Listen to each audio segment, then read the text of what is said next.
Hello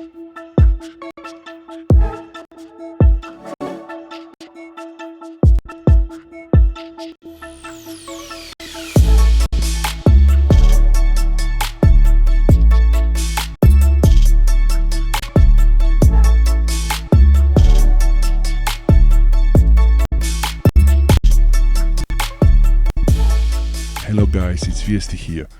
Thank you for watching this video. It's all about Samsung S9 in 2020. Does it still deliver in 2020? Does Samsung Galaxy S9 still hold it up? Can you use it as a daily driver? Can this be a good phone in 2020? This is what I want to find out. Thank you again for being on my channel and watching this video. I hope you're gonna like it. So let's dive deep into the rabbit hole underneath this 130 years old giant sequoia tree located into the beautiful area of Bunar near Kyustendil in Bulgaria, the country where I'm from.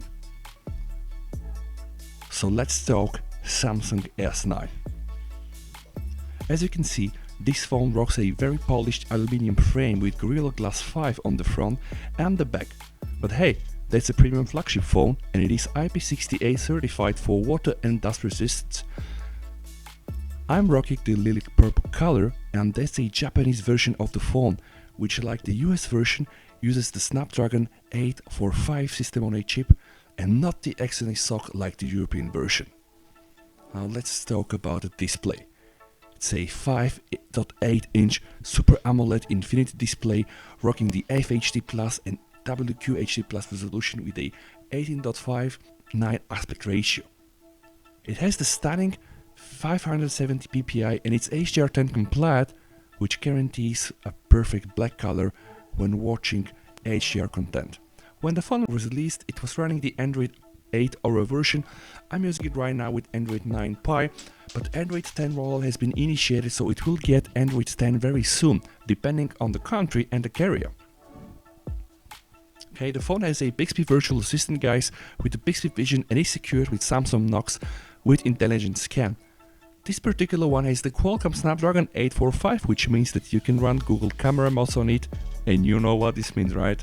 If not, check my Google Camera mod videos, you'll find some very interesting videos there. The phone has 4GB of RAM and 64GB of storage, but you can enhance your storage experience by sticking a massive microSD card that will suit your needs. Samsung claims that you can use up to 256GB microSD card. The Galaxy S9 screen has a total of 4 selectable modes, each providing specific color gamuts. There is no recipe here, you can use and should use what is best suited for your taste, but one thing is true. The Galaxy S9 has a very accurate display with average Delta E of 1.8 for sRGB and 1.9 for DCI-P3, which is pretty much perfect.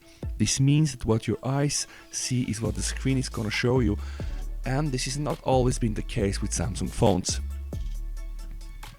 On the back of the phone you can find the USB-C connector used for charging, as well as the 3.5mm headphone jack, which is not something easily available in most of the modern phones. On the right side you can find a loudspeaker, and Samsung Galaxy S9 is the first flagship from the Galaxy series that has dual stereo speakers, and this means a lot. But this is not all.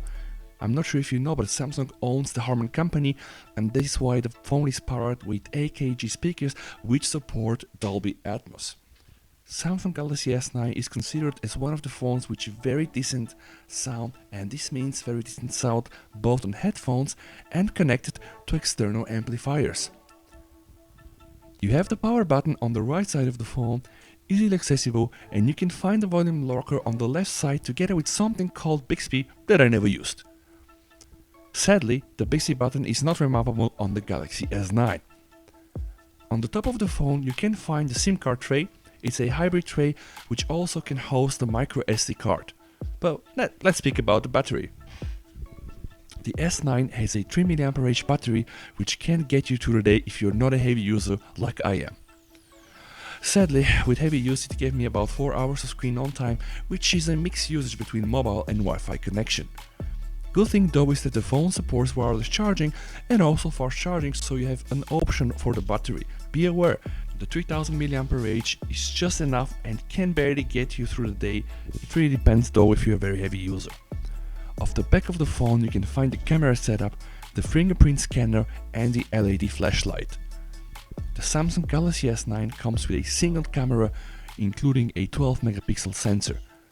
The Exynos or European version has the ISOCELL sensor, but another bonus of having the Qualcomm Snapdragon chipset is that the phone is bundled with the Sony sensors. The main back camera sensor is the Sony IMX345, and this is one of the perks when you own a Snapdragon Galaxy S9, like my case. The Sony IMX345 is similar to the IMX400 that is used in the Sony Xperia Exit, which is one of the first smartphones to ever feature a slow motion video recording at the whopping 960 frames per second. No interpolation here, everything real. Of course, this also means that you can install a good camera and enjoy all the perks like the portrait mode, the enhanced HDR, the night sight, the astrophotography, and be assured I will soon work on some S9 Snapdragon Google camera videos. The selfie camera available here is the same that was used in the Galaxy S8, but it's just enough to shoot very crisp photos. It has an 8 megapixel sensor with an f1.7 aperture, variable focus and auto HDR. Well, that's not bad, right? The front camera gets also a mode selector of its own, but let's talk about the main camera. One of the main perks here is the variable aperture lens.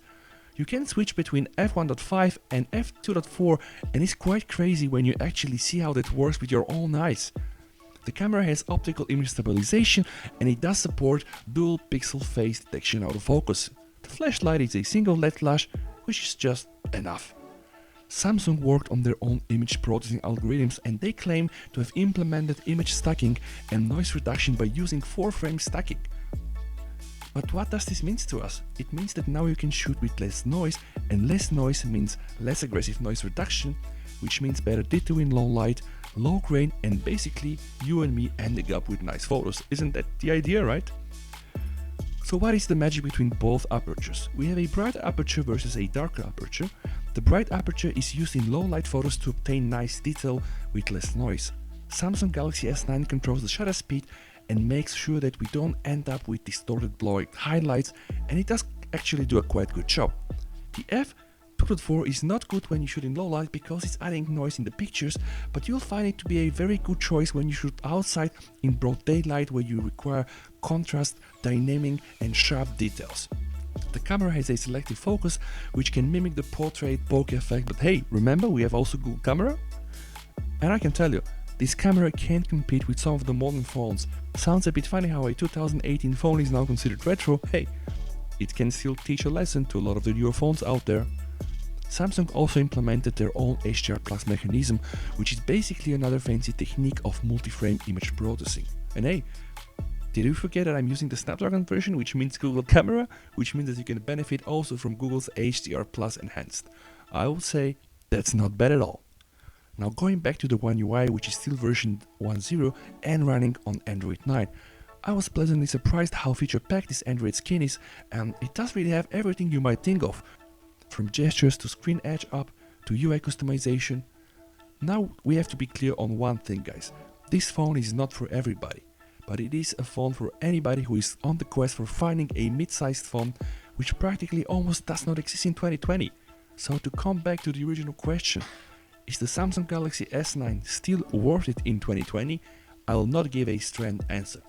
If you're looking for a flagship phone with a decent price on the second-hand market, around 200 euros, if you're looking for a super AMOLED screen, nice design, loud and good stereo speakers, perfect camera for photos and videos, then well, I can say yes. The answer is yes.